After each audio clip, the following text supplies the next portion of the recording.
Today's podcast is brought to you by the Monkey Method app. This is an app brought to you by Power Monkey, and what we've done with this app is really exciting. We're really proud of it. Something we've been working on for a number of years. It basically allows for skill development plans to be put into place in one easy to follow along format. We have over 1,200 videos in there that are free to access. Even if you don't buy one of the plans, they're always there in the palm of your hand, very easily accessible technique videos. Along with that, we have a bunch of gymnastics and weightlifting plans in there that are all assessment based. So it's not a one size fits all plan. You can go in there, do the assessment, and figure out what category, what level you are based in according to what your starting point looks like. You'll have a tailored program, something that's a little bit more individualized. I'm really proud of it and hope you guys take advantage of it.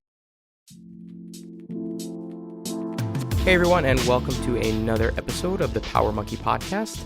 On today's episode, Chad and I interview Alyssa Royse. Alyssa is co-owner and co-founder of Rocket Community Fitness out in Seattle, which was formerly known as Rocket CrossFit. Alyssa has been prominent within the CrossFit community recently because of an email that she had sent to CrossFit founder Greg Glassman that created a little bit of a storm in terms of the response that she got. She's also been very active in the CrossFit community for many years in terms of championing a lot of social justice within fitness and creating more inclusivity for sports for the LGBTQ community. Alyssa is a wealth of knowledge when it comes to inclusivity and ways that we can make people feel much more comfortable within the fitness space. We hope you guys learned something. I know I did when speaking with Alyssa, and hope you guys enjoy this episode. Well, hello, Alyssa. Thank you so much for taking the time to jump on a little conversation with me and Chad. Sure. We appreciate it. Yeah.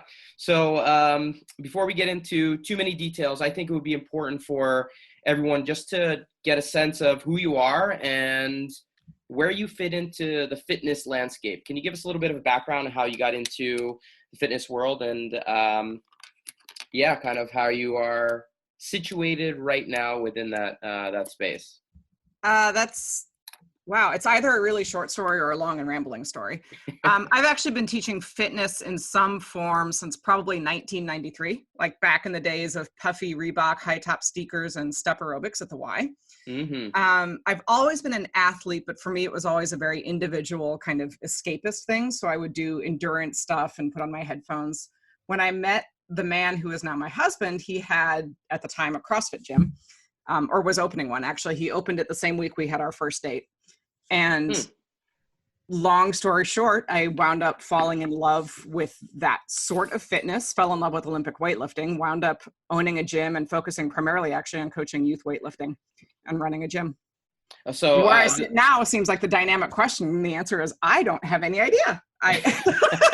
Maybe the most misunderstood person in fitness. Not sure. You said weightlifting, so that was a beautiful answer to me. Yeah, I was going to say.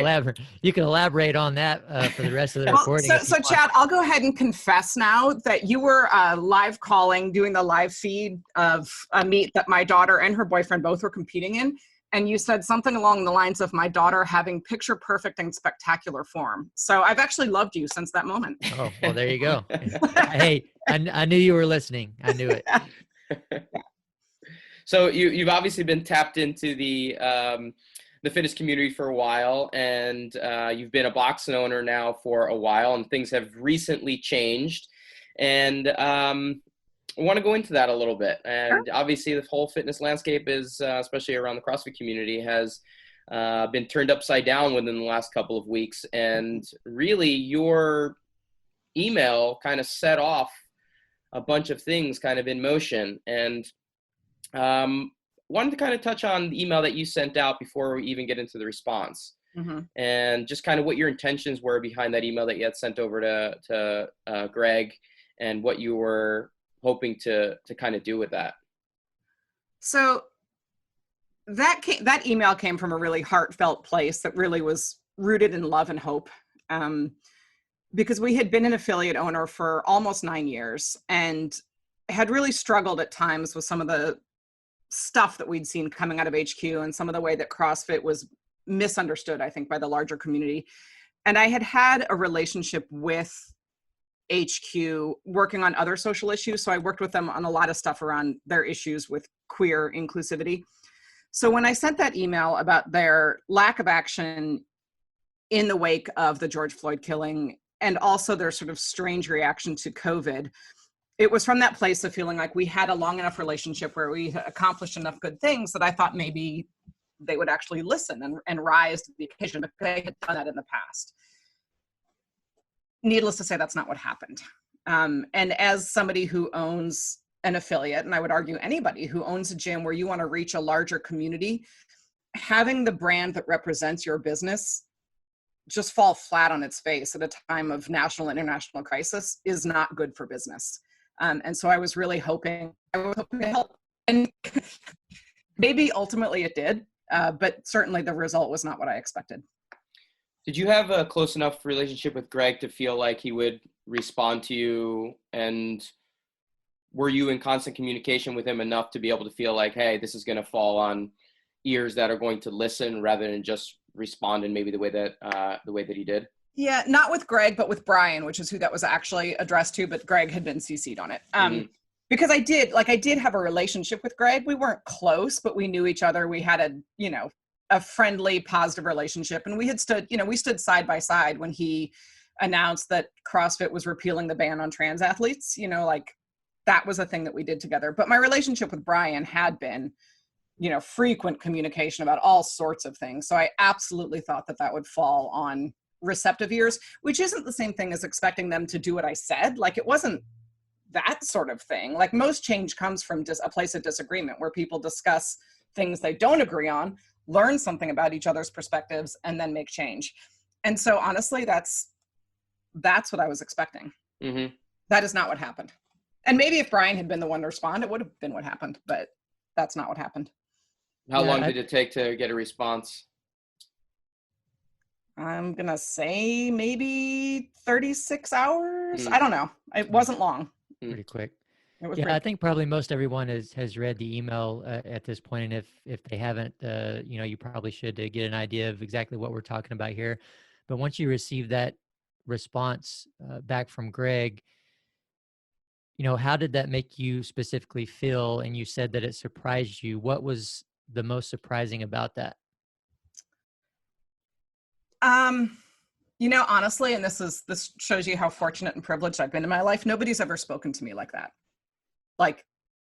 ever. And I don't live in a world where it's okay to talk to people like that. And so some of it was just flat out shock, what the hell just happened? But it also was very crystallizing. So I think Brady and I had been hoping, we had thought maybe we would just rebrand the gym, but keep doing CrossFit, stay affiliated and keep doing CrossFit. So we would just become Rocket Community Fitness that does CrossFit and yoga and Olympic weightlifting and all of these other things. When I got that email, it became really clear that we were not going to stay affiliated with anybody who would treat human beings in that manner. Just period, end of statement. That does not meet my baseline requirement for somebody I'm willing to have in my life. So. Yeah. And you ultimately made that email public. And like I said, most people have probably read it. Mm-hmm. What did you hope to achieve when you made the decision to make that public? What did you really want people to see? I think I wanted people to understand that a brand that I thought was heading in a bad direction, but had hope for, probably didn't have as much hope as I wanted it to have if the person at the head would treat people that way. And that felt really important to me, because anybody who's using the name CrossFit in the name of their business is basically saying, this behaviors of HQ represents me. And so what you're out in the world is saying, this is okay with me. This is fine. And my belief was that if people knew that, whatever, they at least deserve to have the information. Mm-hmm. So, but it also, as I think I told Dave the other day, it was part of our explanation as to why we were dropping the name. So what had gone from that blog post would have originally just been a shortened version of that, explaining why we rebranded, that CrossFit isn't all we do. We're very focused on all of these other things also. But Greg's letter became the actual explanation for why we disaffiliated, right? And I felt like people deserve to know that. We've been a very loud and proud affiliate for 9 years. People were going to ask why we disaffiliated. A picture's worth 1,000 words. That's why. How has your specific community responded to your actions and your decision to disaffiliate recently? Has it been 100% on board? Are you seeing mixed reactions? I'm going to go with mixed reactions. Okay. I would say the vast majority, like vast majority, it's been very positive. It brought a level of sort of scrutiny and pain into the gym that we weren't necessarily prepared for or wanted. And I think a lot of people didn't want to be in the spotlight like that. And it also, it certainly highlighted some of the places where we ourselves are not good enough, right? And so, we're now in this sort of scramble of trying to look at it, is it systemic? Is it personality conflict? What are the ways that we've fallen short? And the truth is, I'm super excited for that opportunity. It's just that it's happening in such a condensed timeline in all this other chaos that, it's not how anybody would have chosen to deal with it. But I'd say it's been like 95% super positive. It seems like Seattle is kind of the epicenter for a lot of things socially going on right now. And obviously with your gym being based in Seattle, have you recognized or have you noticed that a lot of the other Seattle gyms have kind of rallied around you? What's the response been with just the fitness community within Seattle right now with everything going on? I'm trying to think I think there's only one CrossFit gym that I can think of that has not dropped their affiliation in Seattle. I think there might be more, but for the most part, I don't think there's really CrossFit gyms in Seattle anymore.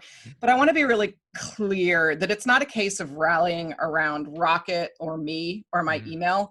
It's a case of actually recognizing this massive systemic problem and people realizing, I think, that maybe they don't have to put up with it. And I think that that's one of the problems and how this all sort of exploded was that there became this huge focus on me, Alyssa, or Rocket, the gym, or what we did, when really the focus needs to be on what are the systemic issues that we're building up and bubbling that are actually the root of the problem. So because his letter to me was so explosive, and then my blog post was read like 500,000 times in 2 days, like that's crazy. It was really easy for people to look at us and say, oh, well, Greg did this thing. But really, the problem was bubbling probably for decades. And that's where the attention needs to be, is what were the systemic issues that made people so frustrated or confused or sad or angry that this one email could kick off this explosive thing, and then he doubled down with that. And thankfully, because it did take the attention off me with that tweet and then that Zoom call, and then who the hell knows what else is coming. Yeah. So the focus needs to stay on those issues. Yeah. Yeah. Go ahead, Chad.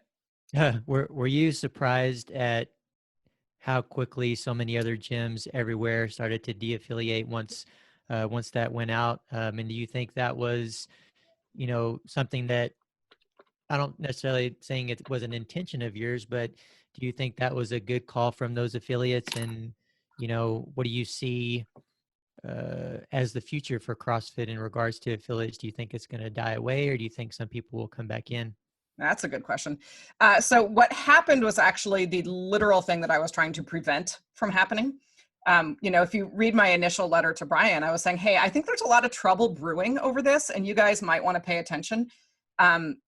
And I was literally trying to prevent from happening exactly what has happened, right? So looking back at that intention, I'm not sure that was the best intention. I wonder if what I would have continued to do then is to be part of this cover that allowed all of this stuff to go on in the background. And that maybe it's best that we just opened the door and said, hey, let's look at this. As for what it means for affiliates, it's kind of laid bare, right? Like now, the more people who see what was going on in HQ, and that New York Times article about the sort of sexual harassment in the workplace is a whole nother conversation. Affiliate owners have tough decisions to make. The brands you align yourself with do say something about who you are. And I think we are in a time of reckoning on all sorts of levels. Both the Black Lives Matter movement and the Me Too movement are converging in CrossFit. And I think people probably they're gonna have to take sides. Will people come back to CrossFit? I think, the truth is I have loved CrossFit, and I'm sad to not be a CrossFit gym, but they would have to make major systemic change before I would feel like I can use that word to represent anything that matters about who I am in the world. So like big change. Mm-hmm. Yeah, there's some interesting pieces there. One, I saw a lot of numbers being rolled out really quickly from different media outlets saying, 500 affiliates have disaffiliated, and 1,000, 1,200, 1,500, 2,000. numbers being kind of thrown out there. And then I Right. heard yesterday from someone who I believe to be a reliable resource saying that, right now, the ones that have actually sent their paper in and letter in saying there's only been like a little over 100 that have done that. And most others will potentially just let their payment run out until they have to renew and then just not Sure. renew. So it gives people some time to like see whether or not CrossFit is actually going to make any of those real deep changes that you're talking about. Right. See if there's any hope for some structural changes at the highest level to be done that might appease affiliate owners and might appease those people that are on the border of saying, do I want to be aligned with a company that, stands for some things that are clearly against what my members are Right. about. But what to me is kind of interesting, and I want to get your guys' take on it, is I view this from the perspective of someone who is not currently an affiliate owner and someone who is not currently a CrossFitter who potentially saw some possibility of opening up a gym or going to a CrossFit gym. If there was a hesitation on, say, someone who might want to open up an affiliate or might want to join CrossFit up to this point, because maybe they think it might be too dangerous for them or a little too scary or not the environment of training, but they might want to jump in and give it a try, who's going to want to join a CrossFit gym now with all of this negativity around it, with a CEO that has all of these issues that are bubbling up? Nobody. And it's worrisome to me as someone that has loved CrossFit for the past decade to think that other people are going to want to open up affiliates and want to join CrossFit gyms when right now it's more about hanging on for dear life and keeping the people that are already, set their lives around it, rather than saying, let's see if we can get new people to join in. It's a completely different dynamic in terms of how we're approaching it. It's don't lose the people rather than how do we try to get new people on board? And to be fair, that sort of public perception of what CrossFit is has always been a problem, right? So like at Rocket, we have always sort of branded ourselves and used media to say we are not like that, right? So if the starting point of your brand is trying to convince people that you are not like your brand, that's already a problem, right? And now it worked for us for a few years because we would literally like make little memes that said, we're not like that, right? But now it's like, how do you say, okay, we're not like that, and we're also not like that, and we're really not like that, and like, I totally don't believe in that, but like, you can't do it. You just, it's a branding nightmare. So. But it's the community, right? I mean, it's given all of us not only a career and a path that was not there prior to CrossFit, but it's given us friends and family that, have completely changed our lives. That's why it's such a difficult situation, because really the community that CrossFit has given us, we wouldn't have otherwise. Like I wouldn't be able to do anything that I have in my life, so it's such a challenging piece that, that's why I feel like people are, waiting to see and hoping that CrossFit will make some kind of change to be able to say they did the right thing. They did the right thing here, so that we can continue to feel like, the path that we've taken over the past decade plus is a good one. I am one of those people, man. I like the potential of this. And I think we hung on as long as we did because like we're saving lives. Like we are doing amazing work, and CrossFit absolutely made that possible.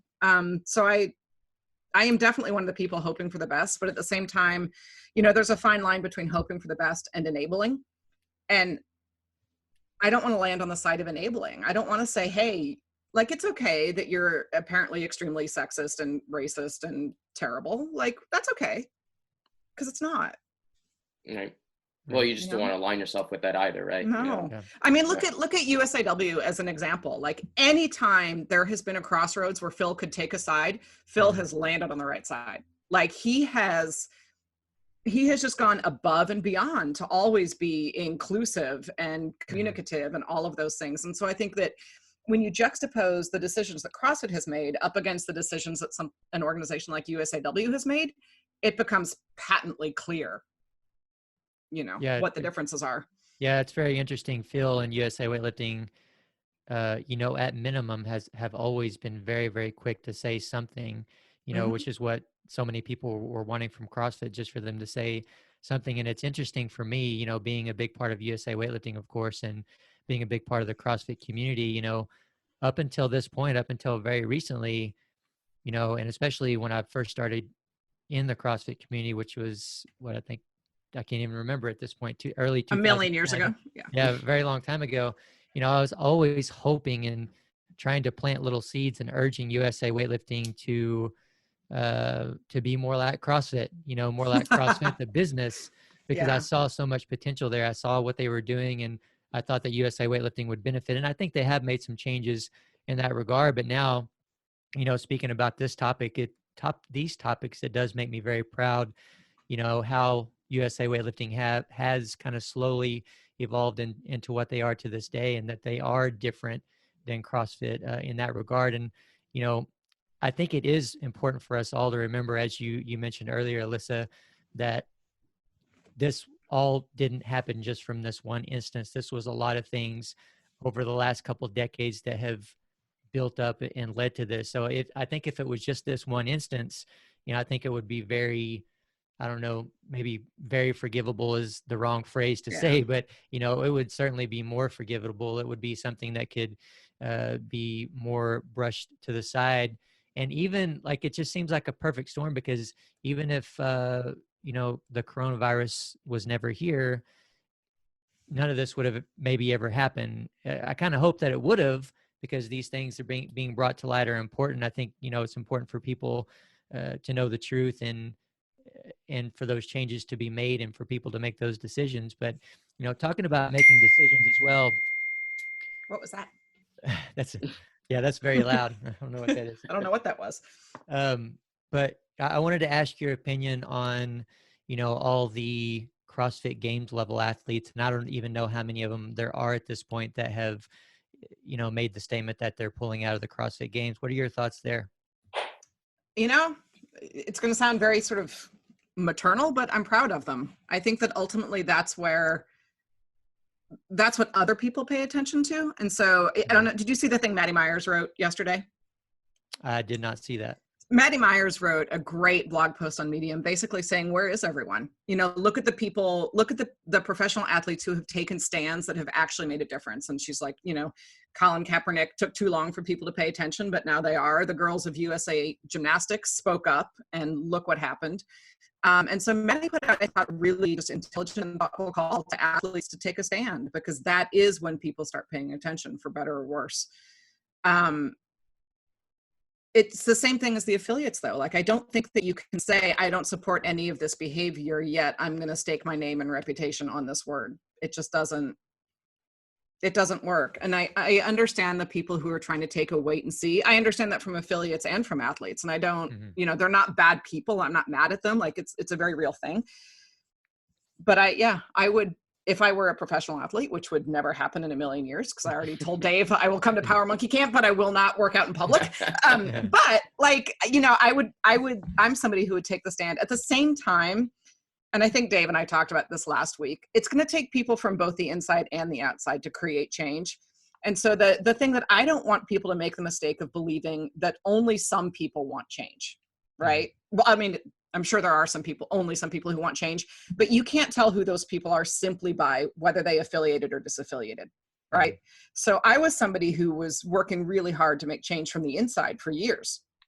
And I did, you know, I worked on the repeal a ban on trans athletes. I worked on other stuff with them. And so you could have looked at me and said, hey, you know, she's on the inside, therefore she's bad. But I know that I was there on the inside trying to do good. So I don't think that it's fair to look at somebody about whether they compete or don't compete, or whether they affiliate or disaffiliate, and assume that you know which side they're on. Does that make sense? Like, It's going to take change coming from all directions. And so until you tell me otherwise, I'm going to assume positive intent. But I certainly see a lot of gym owners saying a whole lot of things in the affiliate owners groups that just make me, you know, like shrivel and need to shower and be like, you are why I no longer want to have this name. So, you know. Yeah. What are one or two of those comments that you've seen that are a little bit hard to take? You know, people who are like, Greg Glassman didn't do anything wrong. People are just out to get him. You know, there's nothing wrong. nobody has a sense of humor anymore. You can't say pussy in public anymore. Just that kind of stuff. It's just ridiculous because, as it turns out, you cannot have wet pussy as your Wi-Fi password at the office and still claim that you're not a sexually hostile work environment. Like, that's just baseline. Yeah, so the people who are saying that's okay, like, there's no hope for that. Yeah. Go ahead, Dave. Yeah, I'm gonna say, like, no hope or conversations to be had, because I feel like, this speaks to like a larger issue that we're just seeing in society right now, where the polarization of every issue makes it impossible for people to have actual conversations. But is it possible for someone that you see on a message board write something like that to be able to potentially sit down and say, okay, where do we align? Where do we at least agree on some things? And can we come to some kind of middle ground to be able to say, this is right, this is wrong? And even though we are completely different in the way that maybe we approach our lives, we agree on these small things. Do you feel like that's possible? Can you have conversations with people that are that vastly different in terms of how they approach things? Absolutely, yes. So that was a very good correction on your part. And yes, I think not only do I think you can, I think you have to. But I will admit that if you can't accept as a baseline that wet pussy is not an appropriate Wi-Fi password, and you just like hard cold, that's the hill you're going to die on, I'm probably going to find somebody else to have that conversation with. Just because it's not worth, as a woman in the world in general, but certainly in the world of CrossFit, I don't want to have to spend the first 3 hours explaining to you why that's not okay. So if you're willing to take me at my word when I say you cannot have wet pussy as your Wi-Fi password, and then you can do your own homework as to why that's a problem, we're good.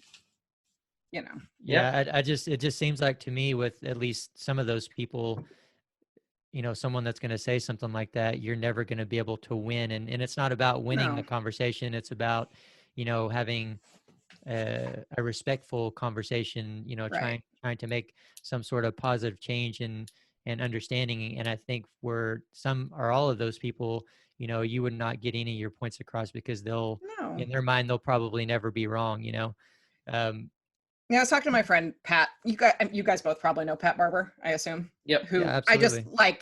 I could not adore that guy more than I do. And Pat and I do not agree on everything, but we have had the best, longest rambling conversations in which we figure each other out. And I feel like those are the things the world is built on, right? Like you do not have to agree on everything, but you have to be willing to sort of listen and talk. Our favorite one is like, Pat does all the programming for our gym. I love their programming. But we don't use RX at Rocket, like for a whole lot of reasons that are deeply held philosophical reasons. And he cannot understand running a gym without using an RX in a workout. And I can't get my head around using RX in a workout in a general fitness gym. It's no problem. Like, we both adore each other. We respect each other. We, still work together. It's just, we don't agree on that, and it's fine. Yep. Warm up and work out, right? I write the weightlifting program for that. I do know that. Yeah. just thought I'd throw that in there. By the way, I forgot that until you said that. But yeah. But no, I agree. Pat's awesome, and him and I have had a couple. Not really heated, but in-depth, passionate conversations. And one in particular, I can remember. You'll be surprised by this, Dave. It was actually about the squat. The cross, the hip crease below knee standard squat, and we won't get into that now, but you've talked a lot about some of the other things that you've worked on, some of the other issues that you've worked on and dug into, Alyssa, in regards to inclusion. So I'd like to talk about that a little bit and ask you some questions there. And first of all, you do inclusive coaching. You work with the Out Foundation. I did a little research on you before this. One, can you define what the Out Foundation is? And then two, just with inclusion in general, in every way, why is that so important to you? I wonder, was there something in your life that made you so passionate about that?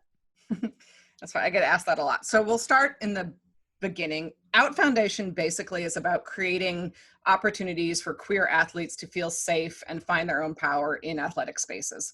And so they do a variety of things, from scholarships for queer athletes who can't afford gym memberships to actually working with doctors and medical staff to understand how we talk about queer bodies or gender nonconforming bodies or people who choose to transition in their bodies. And then also just education of all sorts. How I came to inclusivity in general, some of it's probably just genetic. Like I grew up going to protests. There's pictures of me on my parents' backs at protests in the early 70s. But I also have a gay father. So I grew up with a gay dad in the 80s, that was a difficult time for, in general. My husband also has a gay mom. He also has 2 daughters with a lesbian couple.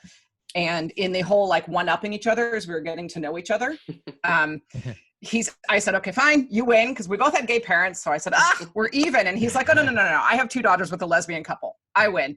And I was like, yes, you win. And then he smiled and he said, and I have a black sister.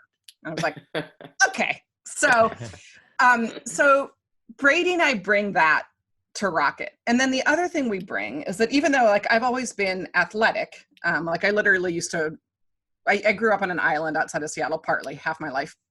And I used to ride my bike 13 miles before school every morning.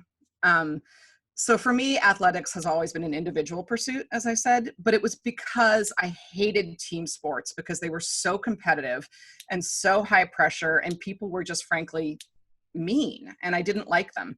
And so Brady, on the other hand, you guys have both met him at Power Monkey Camp. He's a super athlete. He can do anything. He's up for anything. And I'm the exact opposite.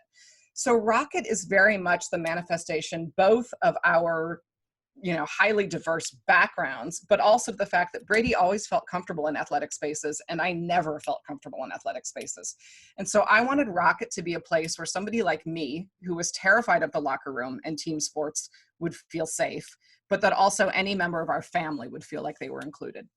And we have not always done it right. We have learned from our mistakes often. And then you just sort of take that opportunity to grow and be better. When we started Rocket, we had RX workouts just like everybody else. We had leaderboards just like everybody else. We did all those things, and they've all fallen by the wayside as we've learned how some of those behaviors actually limit the accessibility of the fitness space to other people. That was very rambling.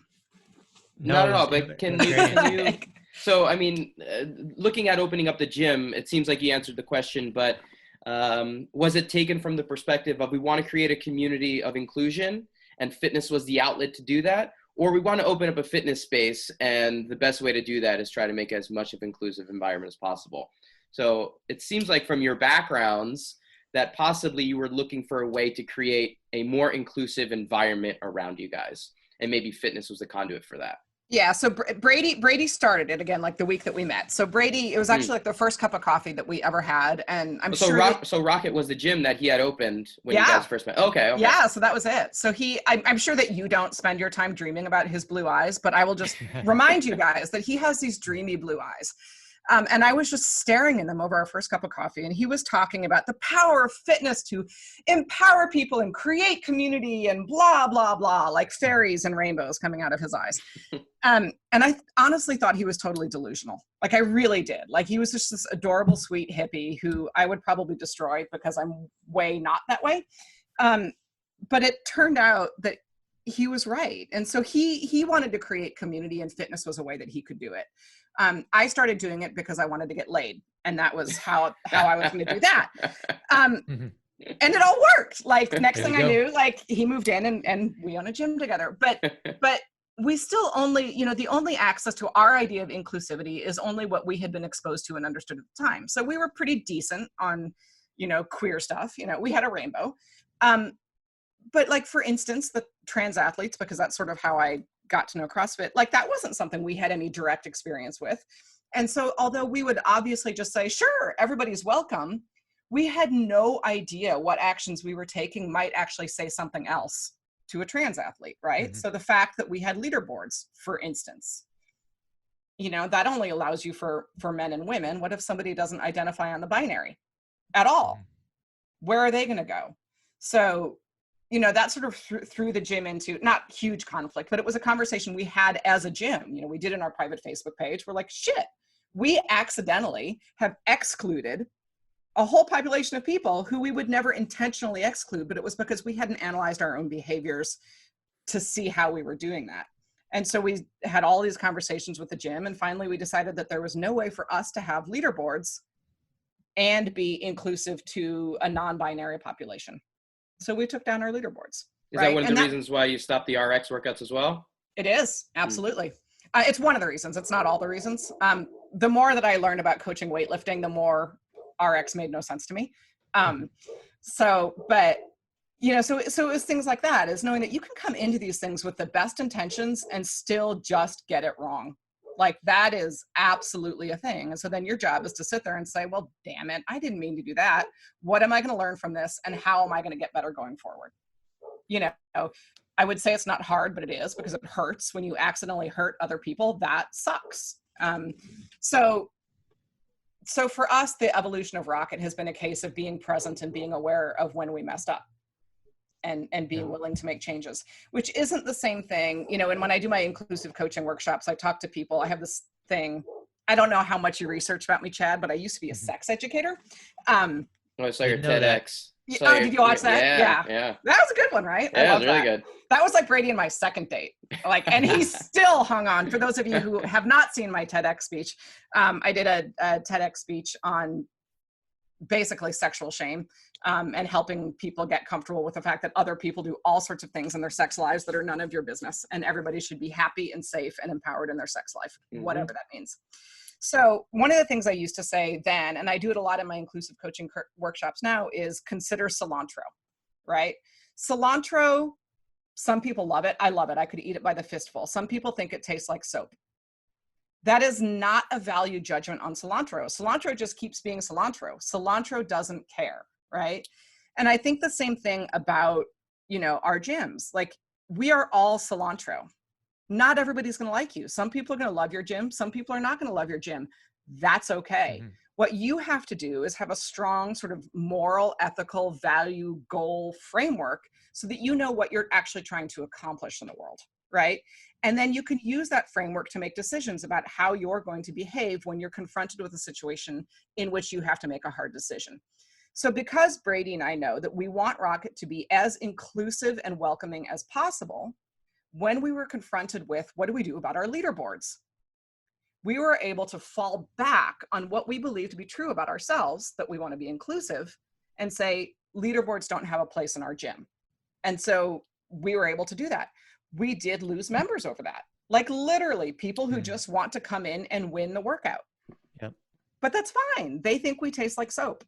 So we're not the gym for them. And that's okay, because that ultimately creates space for the people who want to be in a gym where winning the workout isn't the goal. So it's creating your identity, right?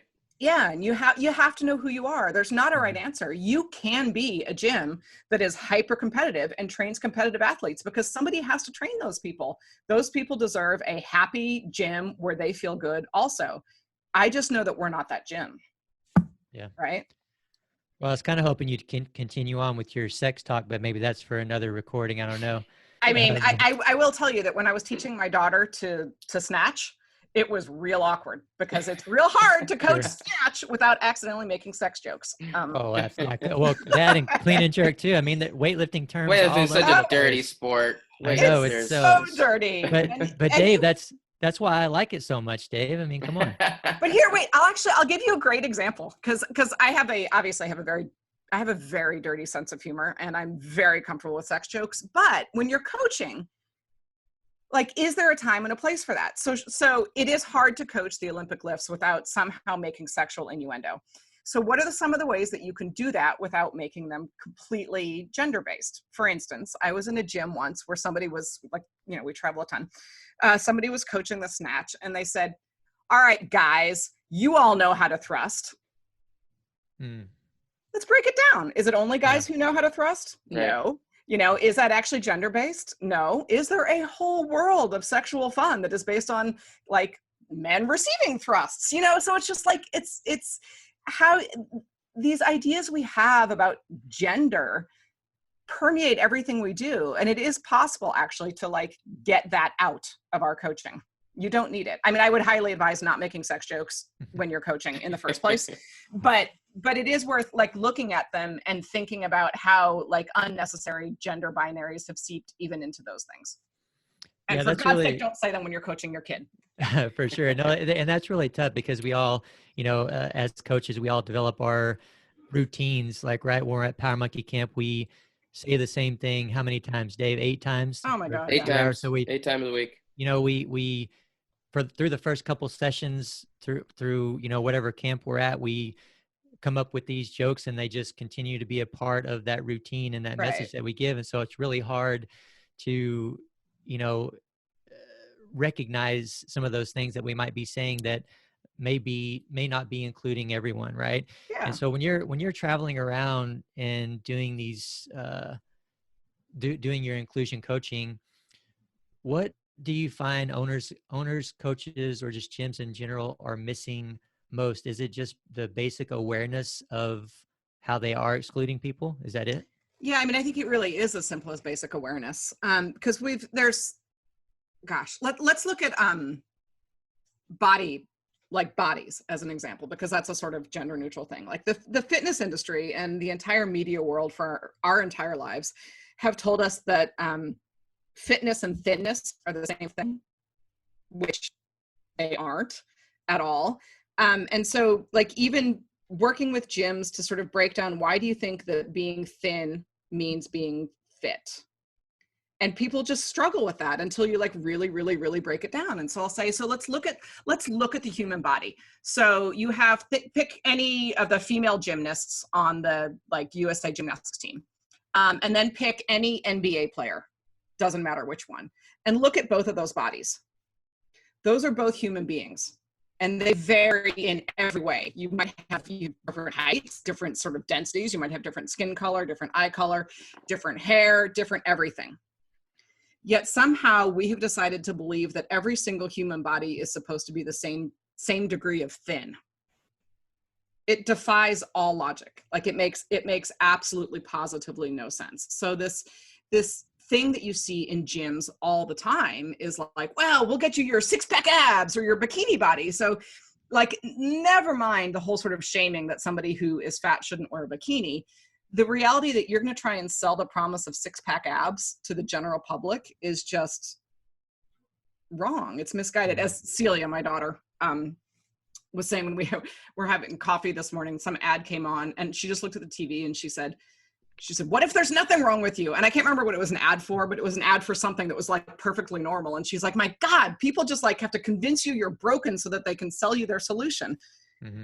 But that's what it is. And that's what the fitness industry does. And so there is this total lack of awareness of just the mythology we've all been fed about what bodies are supposed to do, or that you have to win in order for it to be good, or that you have to have a goal in order for movement to have a purpose. And the thing that I always try to work on is helping people understand that we will be better at our jobs if we teach our members that the highest purpose of your body is to bring you joy. Also worked when I was a sex educator, but it's like, that is what these meat suits that we're wearing are here so that we can have fun in the world. And whether your idea of fun is like dancing or hiking or cycling or biking or competing at CrossFit or weightlifting, our job as coaches is to help you be the best you can be at doing that so that you can have the most joy in the world. And that has nothing to do with having a 6-pack ab or winning the workout at all. It has to do with making sure that you have the strength, both physical and emotional, to keep having fun in the world. It's actually a really cool book. I don't know if you guys have ever seen it. Chad, I brought it up to you before. It's called Athlete. We have it in our lobby. I love that book. Yeah. So I use it in my slide deck. Yeah. Yeah. Okay. So Howard Schatz, amazing photographer. The book actually has a bunch of Power Monkey coaches in it. Oh. And one of the pages that's really cool is Cheryl Hayworth, one of the most iconic U.S. weightlifters of all time. Yep. Right next to a rhythmic USA gymnast, and the body types are different. And the rhythmic USA gymnast that's on there name's Olga Karmansky, and she actually introduced me and my wife. She is one of our really dearest friends in the world, and it's so interesting. It brings to your point that being an athlete and being fit comes in many, many different forms. And I highly recommend you guys checking out, because I think it gives you a really interesting visual perspective of that. But I think what someone might say, to your point, is that the health issue of it, right? Sure. And the health component of making sure that, we're also, the 6-pack abs is kind of an afterthought for what we're trying to do. But it's creating a healthy environment and making sure Right. that they're able to do all of those things with longevity and with a quality of life to it. Sure. Yeah. And I think that's really real, but there's ways to measure that have nothing to do with what you look like, right? So you can test your blood sugar, you can test your resting blood rate, you can test, your cardio capacity, you can test your how well you can squat, can you jump, how long does it take to recover? And so CrossFit, for better or worse, how we feel about the brand, actually laid out those 10 elements of fitness that is what we use to test and to see if you've made progress. And that's why we do encourage people to track everything they do in the gym. So we use SugarWOD, and we encourage people to write down all of their workouts, all of their weights, all of their 1 rep maxes, so that you can see improvement.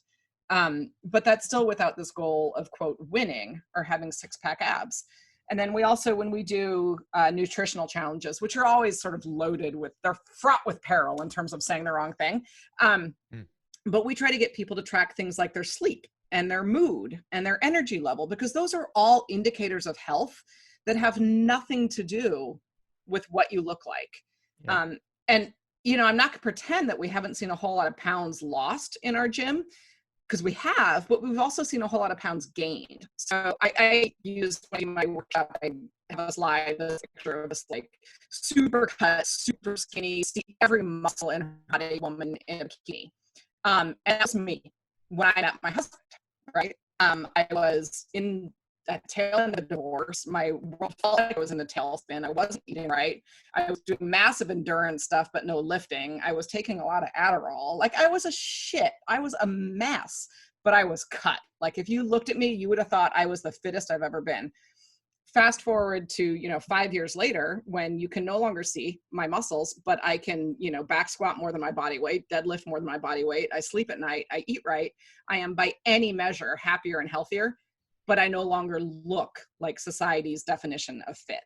And so that's sort of one of the things that I like to remind people, that, you can't judge a book by its cover. So we can measure, and we do encourage people to measure things that are actually measurements of health, but it's still not based on what you look like. So you're saying your life was in shambles until you started lifting weights. That is what I'm saying. Yeah, or until I met Brady, but yeah. There you go. Alyssa, please tell me you've done a handstand before, at least once. Have you done a handstand? So here's, I can't risk falling. Here it is. Yeah, here it is. I did in my past life, but I also have a broken, part of why I was a mess when I met Brady was I have a broken C2 from a car accident. So I actually can't, this is why my doctor literally prescribed weightlifting, because I can do it without being jostled and there's no risk of falling on my head.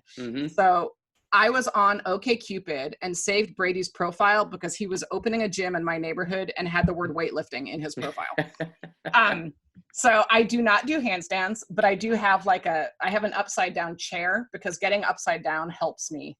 Sure. It helps my neck. I should be dead, but I'm not. So.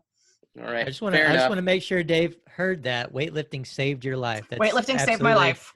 What I heard there, but no, I absolutely agree. To me as a coach, yes, I dig into technique and movement and mobility, and I'm so very passionate about fixing someone's squat. But to me, it's so much more about health and longevity, how the person feels on a daily basis, their level of happiness, and I think that's probably true for most coaches, or at least that's what it becomes. For me, that wasn't really initially the thing. I just wanted to be needed a job, just wanted to be a teacher and, teach people, continue to be a part of the weightlifting community. But, looking at your stuff, I truly appreciate what you do. A couple of things that I noticed on your website that really hit home with me, and I never really thought about before, that you talk about in your seminars is, even saying as coaches, even saying things like, okay, ladies and gentlemen, or let's earn that ice cream, or let's earn that dinner. I can't tell you how many times I've said, hey guys, now you can go eat a lot. You earn that. I can't tell you how many times I've said that, coaching a CrossFit class. So can you touch on that just a little bit, and maybe a few other examples of some of the things that are common?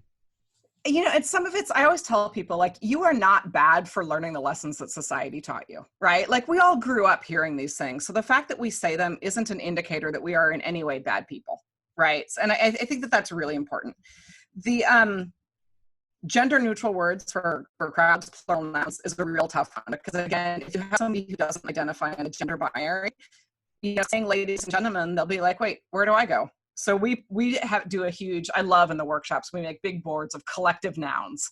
But all y'all works. So y'all works for everything. Y'all is anyone, and all y'all is all of you. That works for me because I'm from Oklahoma. That's easy. Yeah, all y'all works. I don't think I ever said that before in my life. You should. Hey, talk about health and longevity. That will make you feel better. Just say it will. It's just right there. But also, friends rather than boys and girls, or okay kids. Like whatever. Yo people. Anything that doesn't put people into a group, because inherently, if you try to divide people into two groups, you're going to leave some people out. And you don't mean to. You're not an asshole. You're just using the language that we've all been given.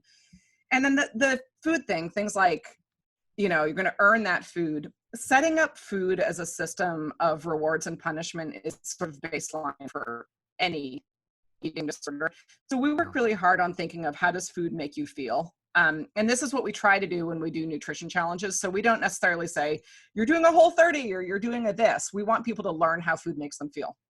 So what we always encourage with food is experimentation on your own body, because what works for me won't necessarily work for you. Like almost certainly I cannot eat the same way Chad eats. I'm just going to say it. So encourage people to try different things and then see how they feel about it. But we also work on, is your response to food emotional?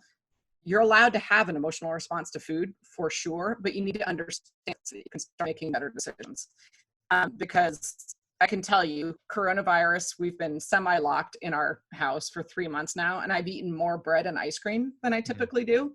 I'm also not sleeping as well. I have more aches and pains. Like I just don't feel as good. And so for us, we use food as a way to understand how it works for your body and your life, rather than as this goal of having six-pack abs or as a reward or punishment. And I think that's really important. Yeah, absolutely. So in all this, talking about inclusion, what is maybe the one most important piece of advice you could give to an individual coach, a gym owner, or just a gym in general to help them work towards being more inclusive? I think just simply understanding that you are not everybody, right? And that seems really, really obvious, but what works for you doesn't necessarily work for other people. And so you have to be willing to try and step outside of yourself and say, hey, does this work for other people? And again, you get to make your own decisions. But like, I'm somebody who I will not, I hate to be cheered on when I'm working out. Like, I hate it. Yeah. So like my husband loves to be cheered on. But if you try to cheer me on, I will literally, so there was this great time we were working out, and I don't know where I was, but I was deep in the pain cave on some workout. And I was like one of the last two people trying to get through it. And my husband was coaching, and he walked over and he started to say, hey, Alyssa, you. And then I just yelled at him, like, do you ever want to have sex again? And the entire gym just like, shut up. But so like it's okay to ask people what they need. It's okay to ask people what their pronouns are. It's okay to ask people if they like to be cheered on. It's okay to ask people if they want or need a goal, because not everybody does. For some people, simply getting off the couch and coming in and working out, that's all they need, and if you ask them to track it like it's a goal, that might make it worse for them. So the biggest thing I would ask gym owners to think about is understanding that you are not everybody. What works for you will not work for everybody. And it's okay to ask people what they need, because you don't know. You can't read minds, and that's okay. I love that. I think that fits in really well with what I found to be my most impactful coaches in my career as well. The ones that didn't treat the team as all one person, where just equating it to what you said about you not getting it cheered on. Same thing in gymnastics world. Some people love getting yelled, cues and point performance when they're doing a routine. Other guys do not want to hear anything. Don't say anything. It puts me off my game. And recognizing those small differences between each person within your team makes the collective stronger. Totally. So I am 100% on board. The thing is that is really hard to do. It is. It's really challenging. And one, it's because of what you said, you grew up with certain kind of thought processes and ways that you verbalize things, and they just become natural for you. Saying, hey guys, it's just something that I do. And it takes a really big effort to make those changes. And, you know, it really depends on what you want your community to look like, I think. And, you know, how important it is for you to say, okay, I'm creating an environment where everyone matters in their own right. I'm going to treat everyone specifically and individually, rather than just say this is a gym where everyone's going to be treated the same, like from the way that it views from my head. I think you put it really, really well. And I think that's just so important. And we're in a world right now where we need to do a better job of that. It is. And we're not taught that ever, we're not taught that. So Yeah. Which is good. That's why I do what I do. I love what Absolutely. I do. It's fun. I think it fits in also. We were talking about potentially getting out Power Monkey Camp at some point and talking about these things, because we have so many coaches and gym owners that come through there. And we did the same thing over the last couple of years with our adaptive seminar. And we have an amazing crew of adaptive athletes that have taught gym owners and coaches on how to respond and deal with adaptive athletes, with being more proactive about saying, okay, these are the things that are okay. Let's stay away from these things, and just being okay with understanding what you know and what you don't know. And I think the same thing fits here. It's one of the problems in our society has told us we have to be right, and we have to be winners, and we have to be the best. And all of that makes it really hard to say, I made a mistake. I don't understand. Mm-hmm. I'm not the one with all the answers. But once you learn to say, I'm not the one with all the answers, then you learn how to ask questions and listen, and then change happens. Like it's pretty cool. Yeah. So I think Dave's going to have probably the most important question for you coming up here in a minute, which I'm not sure that we even need to ask. Yeah, probably skip it. Dave, I think I Wait, know the I answer. want to know now.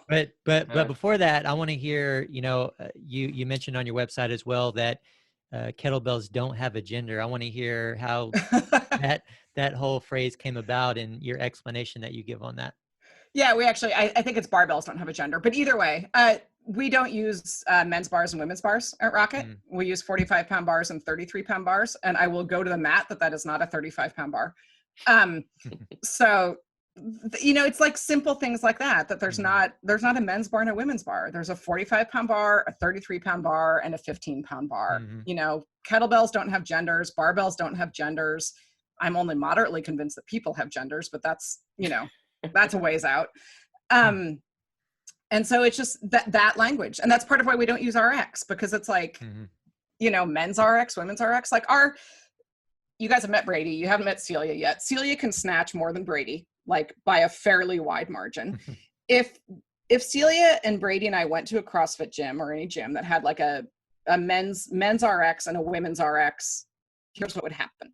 Celia would have to do the men's RX in order to get a workout. Brady would probably do the women's RX in order to get a workout. And I wouldn't do anything. I'd have to do something else altogether. And so right off the bat, you would have said, I'm not a woman. My daughter is a man and my husband is a woman. What is the messaging there? It's like my husband can carry a body out of a burning building, and you're going to tell, you're going to tell him he's a woman, and then the assumption that women are not as strong as men is baked into that, and then our little daughter is going to come outlift everybody in the gym. So, which I love, by the way. That's awesome. Awesome. Yeah, it is. When is she competing again, by the way, with everything going on, everything? Well, I don't know. So she and Monty both go to Lindenwood University. So they were part of that team, but they both live for Alpha out here in Seattle with Kevin Simons. She just had shoulder surgery. So she's doing some weird ass squats with stuff strapped around her waist on boxes. I don't even know what she's doing.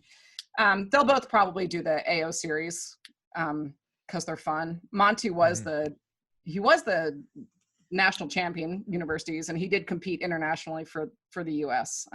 Matthew Montgomery is what his weightlifting people know him as, but Monty. So I don't know. Monty. I don't know when they compete next. Yeah. Well, I'll make sure to call him Monty if I'm commentating on him next time. I will remind you. Yeah. Yeah. Remind me of that for sure. But yeah, he's great. They're great. And it's been a real, raising a daughter in weightlifting it's been everything, because she never, and I don't know if it's just how she's made up or how she was raised in weightlifting, but she never went through that.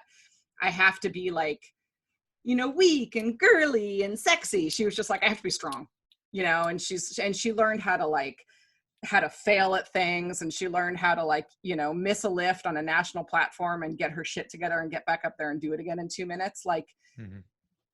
I cannot imagine a better way to raise a kid, which is why I fell in love with youth weightlifting.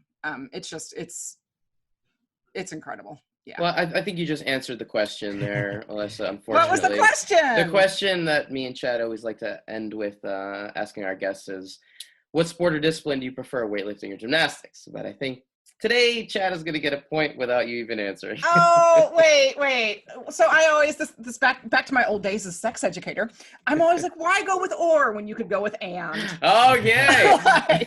So they are both very, very different things. I do passionately love weightlifting. But I will tell you, the places that I'm finding sort of pushing myself into the hard, scary places are actually gymnastics based right now. And I think that there's a lot to be said for both of those things. Well, thank you. That was very, very kind of you. I'm going to go ahead and say, Chad, you get a point on that one, just because Probably. I'm about 30 points up on Chad right now, so he needs Okay, well, then we'll give him the points. There you go. Thank you. We'll give him the points. Yeah. Yeah. And I would rather you have not entertained Dave on that, but I'll take the point for sure.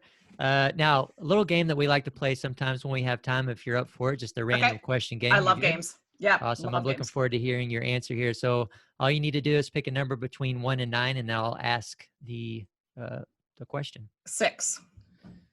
Number 6. I don't think anyone has ever picked this number. Uh-oh. It's a good one. On a scale of 1 to 10, how weird are you? 11. But you would never know it. I take great pride in like just seeming like anybody's home ec teacher. But yeah, I don't know. Or like you're like anyone's sex educator. That's how weird you are. Yeah, for a while people were calling me the Martha Stewart of sex, which I thought was very funny. That's actually that's fantastic. We might need to put that as your headline when you come to camp. Yeah. Hey, that'll draw everybody to the seminar, that's for sure. It's, Celia was so relieved when I stopped being a sex educator. So her only rule was that I can't teach sex ed at any school she attends, which I thought was fair. Fair enough. That's fair. That's definitely fair. Yeah, it's like have you watched the Netflix show Sex Education? No. Oh my God. Oh, you should. It's absolutely amazing. But one of her teammates made some joke that her mom was like the mom on Sex Education, and Celia was so funny. She's like, "No, my mom respects privacy and consent." So nice. Yeah. Cool. Well, hey, we check it out. Yeah, definitely going to check that one out. It's a great show. We normally make some sort of recommendation, so I'm happy to make, a sex show recommendation on here, Dave. We'll have to do that more often. But hey, it was a pleasure talking to you. Thank you so much for coming on. Do you have any parting words, anything you got coming up you want folks to know about? No, I mean, when we can travel again, I look forward to getting back in people's gyms and doing inclusive coaching workshops. But if I had parting words, I would definitely say that I believe in hope. And I think that when things fall apart, it gives us an amazing opportunity to rebuild something better than it was before. And the world kind of feels like shit right now. And certainly the CrossFit world seems like it's falling apart. But I think that this is our opportunity to build something better than we knew possible. And I'm actually really excited to see what people do with it. Love that. Yeah, absolutely. It's a great time, moment in time and opportunity to make some good changes that you mentioned. And as Dave mentioned, hopefully we can get you out to Power Monkey Camp. Would love to. Oh, I would love to it. see you there, certainly. Yeah.